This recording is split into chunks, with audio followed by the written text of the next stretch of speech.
guys, welcome to another episode of Cash and Sports. Today I'm flying solo. Nabs has taken the evening off.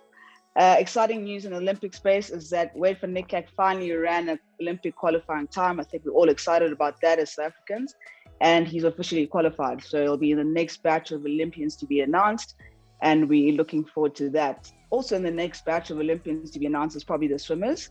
And today I'm joined by a good friend, triple Olympian and South African swimmer, Cameron Thunderberg. Hey, Cam. Hey, Sanani, how are you? Good, thanks, and you?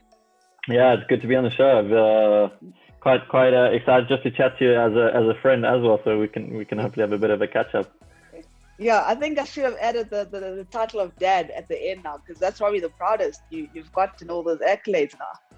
Yeah, Father's Day obviously just passed, and to be very honest, it was actually pretty special, like a good appreciation for your own father. And it's like, sure, once you become a parent, it's actually nicer than your birthday, to be honest. It's like, you hold your baby and it feels so nice, and it's like pretty cool. Yeah. Nice, Cam, nice. Like, Cam, you still actually hold if we dive straight into swimming, you still hold the record from 2009 for the 50-meter breaststroke. I was going through your stats there, and the short course one, right? Yes, I do. Yeah, it's a short course. Yeah, short course, 50 meters. 2009. So it's quite some time ago. Just during that super suit era, and then I came quite close to breaking it just before I retired. And actually, last season as well, the guys were skimming quite close. So I think it's going to fall pretty soon, to be honest. I think that the title definitely drop quite soon, but yeah. Well, do you actually still check that as someone who holds a world record? Do you peep to see different meets? Has anyone broken it, or you just one of those things? I mean, I think that there's certain meets that guys have to be on form to be able to break it. So you kind of will watch your World Championships or towards the end of a FINA World Cup series. You'll normally get a bit of a heads up where people will message you on Twitter. You'll get a barrage of tweets being the next coming from Burgh, or just almost breaking his world record. So I kind of tend to find out from them more than just checking out myself. Okay, nice, cool, Cam. Cam, triple Olympian. So that was Beijing, Beijing, London, and Rio. Yeah. I know all of them are pretty special, but pick your favorite one for me. I mean, of course, you have to say London, right? I mean, look, I think even let's say if we had to strip out the medals, to be very honest, London being my gold medal, and we had to strip it out, I think just the experience as a whole, London was my favorite, because it was the most, for me, obviously culturally, multicultural, and quite a celebration. And the city was very close to the venue, and you kind of never felt that you were stripped away from it. Where I think Beijing, obviously the first time, very exciting, but very obviously communist Chinese. It was very strict. There's a lot of things that you could not do. You felt like you were sort of there and being watched, kind of thing. But at the same time, in awe of the perfection of everything and the ability that they had to pull it off. And then Rio, I would say, was great, but it was just a bit sort of segmented away from the people versus where the action was. So you got in a situation where you'd be super excited because you went to the finals, but then it would take you an hour and a half to get back to the city, and in the cab ride with all the traffic, you kind of get a bit tired, and the kind of energy drops. Over everything. Exactly, yeah. So I think probably London, as an integrated part, was they did such an amazing job, and it was incredible. Nice. I say that your first one will always be significant. Obviously, the one you medal, and then the end of your career, you probably also knew that you wouldn't get to Tokyo. So Rio was also special in its own way. So after call it Rio, I'm actually not sure when it was, but you get the phone call. Was it a phone call or an email to requesting you're one of the only Olympians I personally know that's got their kit in the Olympic Museum in Lausanne. Tell us about a little bit of an experience, from the phone call, the email that they sent to say, can we have your kits in the museum? Yeah, I think it was pretty cool. What happened was that I wanted to go see the museum. So, like called up some of the friends that I have in the IOC just, through meeting through the years and I said to the guys, hey, I'd love to come see you, obviously, and see the IOC hub and then go to the museum after. So they were like very, very welcoming and very like excited. And then they kind of, at the same time were, said to ask me, would you mind to donate some of your stuff? But they ask a lot of athletes actually to donate their stuff, but it's not necessary that they will be displayed. So I think I didn't have the expectation of it being displayed. And then somehow feel very worthy, but it seems that they have my stuff up there, and it's kind of cool. And I think actually a weird before it just had my stuff and Olympic gold medals, whatever. And then during the coronavirus crisis, like they hold this whole special like little box, and it's like Cameron Thunderberg got corona, and like so it's like quite a funny story actually. I think in terms of like I don't really want to be in the museum because of that, but luckily I was there before the whole saga, and it's kind of cool. Yeah, we went back 2 years ago, just before lockdown, and it was pretty cool walking in the museum just to like randomly find your stuff there and see it there. Yeah. And it's also something your kids are gonna see. I mean, if you take them there one day, that's days there. Like a world record will probably be broken, but that piece of memorabilia stays there in one of the best museums in the world, I guess. Yeah, I mean, it's at the end of the day, right? It's like people, I think like too many people are concerned with like your legacy and like what you're gonna leave behind and all this kind of stuff, and like they're so concentrated on that. But for me, it's just about trying to do whatever I can in the moment and have the most amount of like very few people forget, very few people remember, once an athlete stops and moves on, unless you're and Muhammad Ali, which will be for generational things. And I think that also comes back to what you did as an individual. Like if you were breaking boundaries in terms of like racial barriers or protesting or standing up for different things, I think that's pretty cool, which kind of I felt in my generation was so suppressed, like we weren't allowed to do anything, and you weren't like allowed to say anything. It was like pretty tight-lipped. Yeah, I think we're realizing more and more now that athletes are actually, as I always say, members of society first, before you're a parent, you're a member of society, you're a dad now before you're an Olympian and athlete. So we also owe it to society to have a voice about something and be clear about that. So it's been interesting to see just a turnaround and different dialogue, and also to see something like the IOC, engage. I know I was involved in a survey, engage athletes and former Olympians to go, how would you like, display, activism you dealt with at Olympics? I thought that was quite good from their side.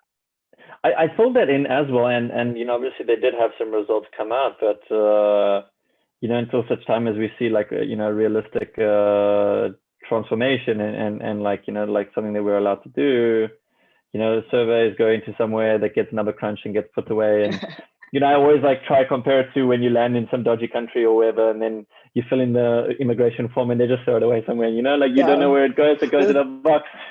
There's a batch of them somewhere in some room. Yeah, like, exactly. It's okay. After 6 months, let's burn some after a few months. But I mean, it is great that obviously people are talking about it, and athletes do feel a lot more entitled, not entitled, but a lot more like confident to talk about it. But I mean, it's also a cultural reckoning. I think between everything that's going on in the world and Black Lives Matter and Me Too, and it only makes sense for us to be able to come forward and start as like being recognized not just as an athlete or someone that just swims. And another great example, which I think is amazing, is just yesterday. There's a great ruling there for the NCAA, where they were kind of in the US and they ruled against saying that the athletes don't really get any fair compensation at all, and they're obviously the main part of the show. But these kind of things I think are really important to move forward and to build like an equal level or playing field, and also like allow the athletes to feel that they are partnership, and it's not that we're like the ones that are so lucky just to be there. For sure. I agree. I agree. Especially, I mean, that for me, just in itself, is going to create a lot of dialogue and a lot of, because the NCAA has been beckoning for athletes to be paid, especially when you see how much money they make from the athletes. Correct. I think that's the main thing here. If it was like Joburg varsity sports where they actually come out not making money, there wouldn't be a big argument. But I think it's just realizing how much the NCAA make from all the athletes. Yeah, and it's like an interesting time because I think we're getting to this point where dare I say, but it's like you have such a cultural shift in terms of like how many kids are still watching sport, playing sport, doing sport. It seems like the numbers are going down, and it's only getting to the point now where it's like we're starting to get the power to shift certain things. And looking at sports revenue numbers, obviously it was difficult last year with COVID, right? But COVID, kind of at the same time, pots are getting a bit smaller if you like adjusted for inflation over time, and like a lot of big companies are as you would know working in the space, moving to whether it be like online e-gaming and certain other aspects. So it's going to be interesting, like going forward and how this pans out. Yeah, for sure. But isn't one of those, I used to say, one of those nice things about Olympics is that as much as you've got global meets for every sport, different money generators, it was one place where Roger Federer is there just to compete. LeBron James is just to compete. And so is Cameron Thunderberg. So it's it's got it's one of those tournaments where money aside, there's no money at Olympics. It's just the spirit of the competition, which I still think is good. I totally agree, and it's gets back to the purity of the sport, and it's nice to be able to watch an event and not see like branding logos everywhere, right? It's like so pure and perfect and beautiful, and like people don't even actually realize it sometimes, and they're just like, oh my god, like watching Olympics, it's so beautiful.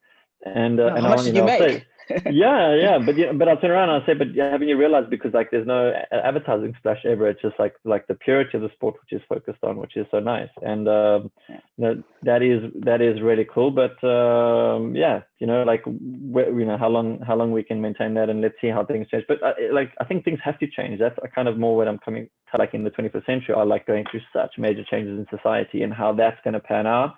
It's going to be like really awesome to watch. Yeah, that's cool. Changes got to happen with society. I guess sports change in society. I was watching just the other day. I saw a stat, and it's like the most decorated Olympians of all time.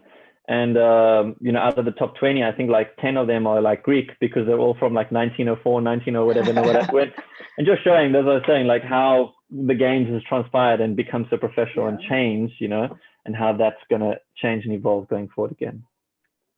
Right, Cam, I think tomorrow it's exactly 4 weeks. We are just 4 weeks till Tokyo. Exciting times. Team SA don't have any swimmers named yet. And we've spoken about this on the show. People understand how the naming of the teams happens. So in the next batch, we'll see the swimming contingent. We'll see water polo for the first time in there as well.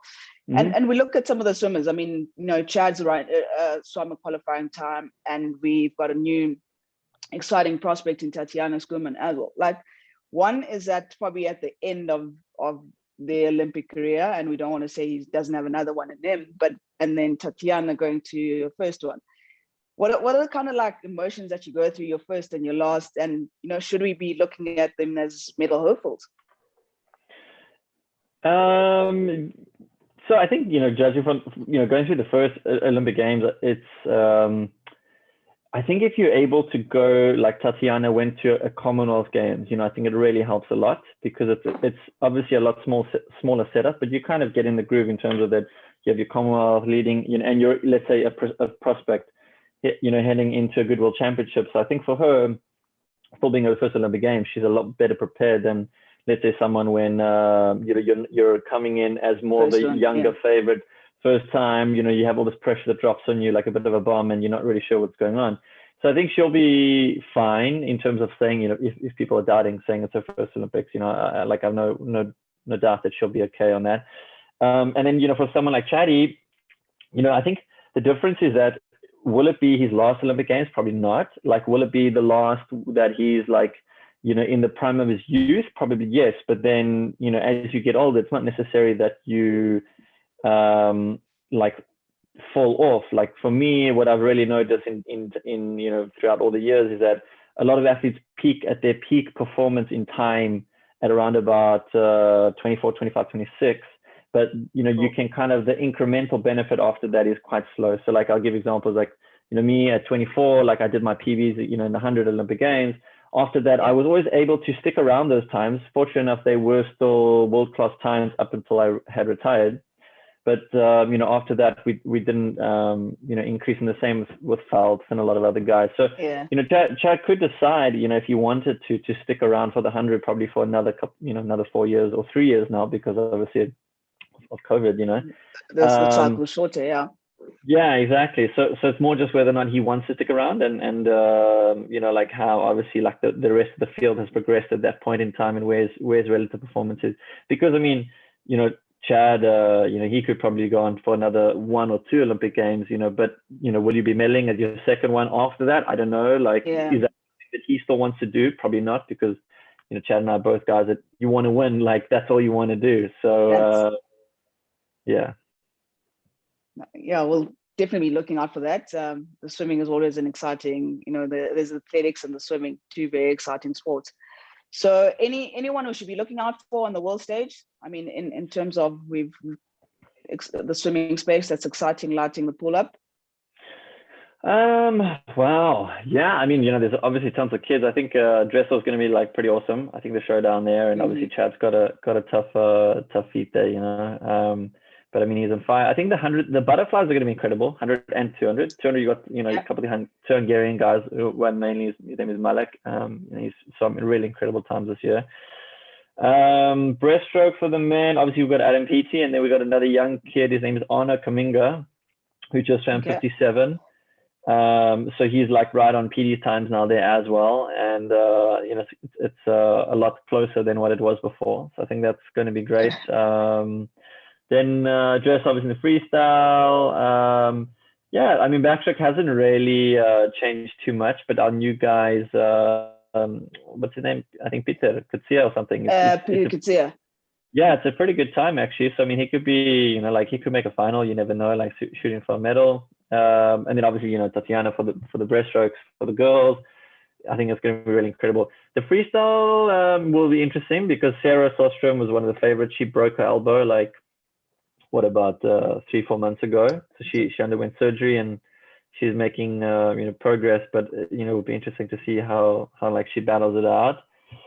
And then outside of that, to be honest, there's a bunch of young girls that and guys that I look at the names and I've got no clue who they are.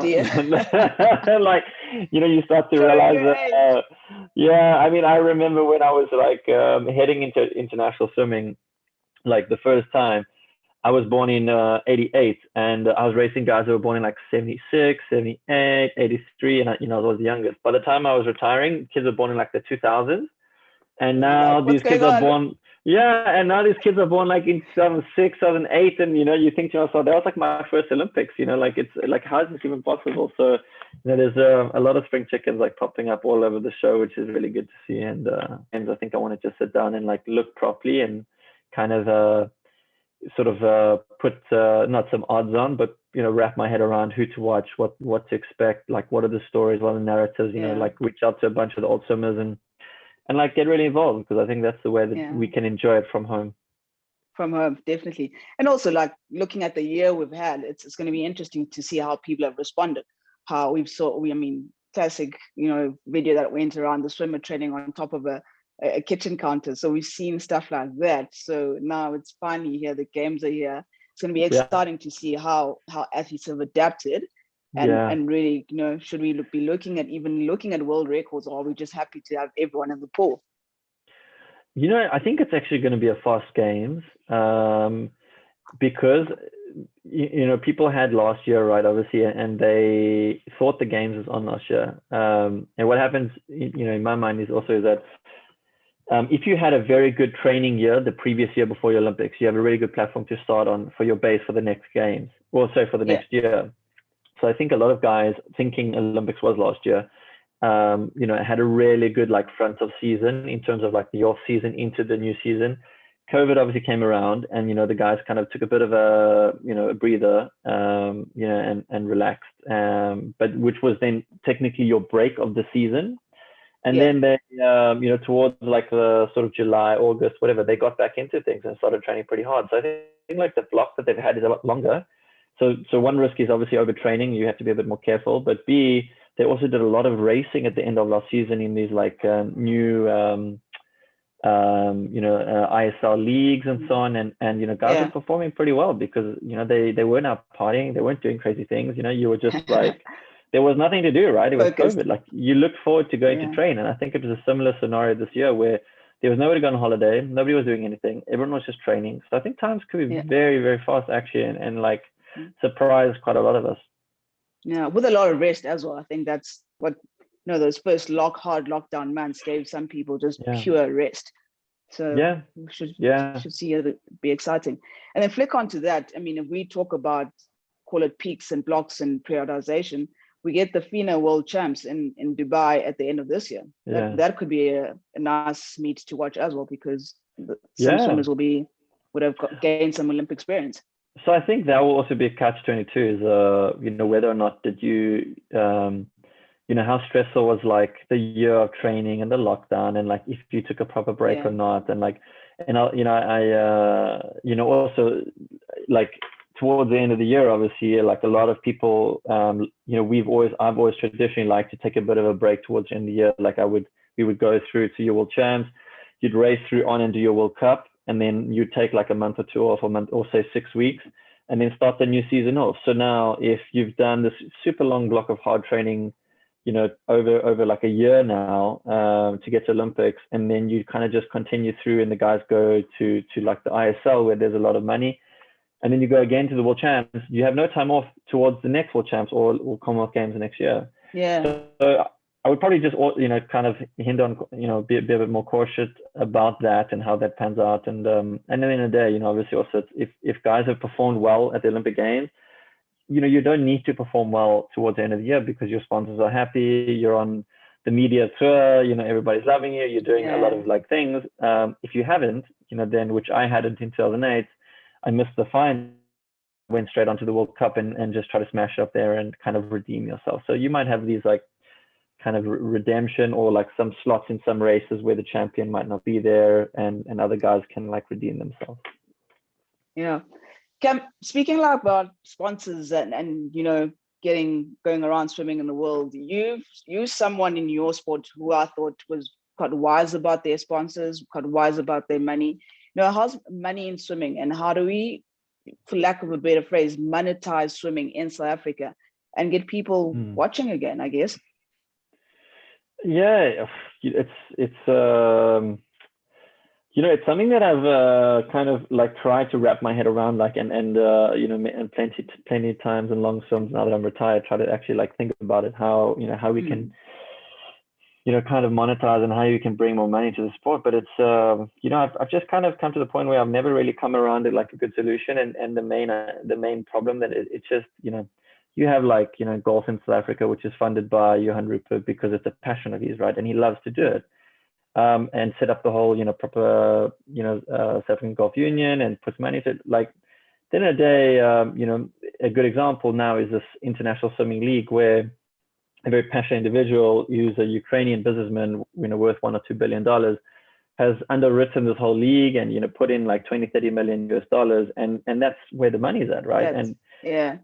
Realistically, that was the only way that you could have got it done on the international scene, and that's where you're drawing big guys like Caleb Dressel, Kelly Ledecky. They're all coming out and racing. That's, to be very realistic, we just don't have the financial means unless an individual that is passionate about it comes forward. And if I do extremely well in the in the fun world, and that guy is me, I would love it. To be able to try and support South Africa, like the same way that the Ruperts and all these guys do. Yeah, I think that's fundamentally it. You've got to, someone needs to come up with the cash up front and say, I back this, and then see who, because I mean, we would love, I know you think of, King's Meet in Durban, you fill that up on a Friday, Saturday, lots of fans, exciting, and like a Grand Prix. And then that's how you start attracting your international swimmers.